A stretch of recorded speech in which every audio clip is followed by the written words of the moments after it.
बाब 2 फरमाने इलाही, जान के बदले में जान ली जाए और आंख के बदले में आंख फोड़ी जाए।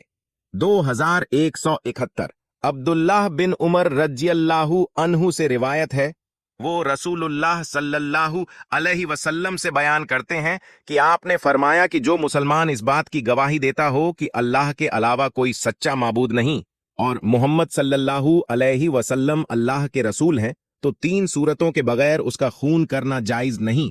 जान के बदले जान, शादीशुदा जानी और दीने इस्लाम को छोड़ने वाला यानी मुसलमानों की जमात से अलग होने वाला। फायदे: मुसलमानों की जमात से अलग होने में बगावत करने वाला, रहजन और मुसलमानों से लड़ने वाला यानी इमाम बरहक की मुस्सलह मुखालफत करने वाला भी शामिल है। कुछ अहले हदीस के नजदीक जानबूझकर नमाज छोड़ देने का आदी इंसान भी इस तीसरी किस्म में दाखिल है। फतहुल बारी 12/204।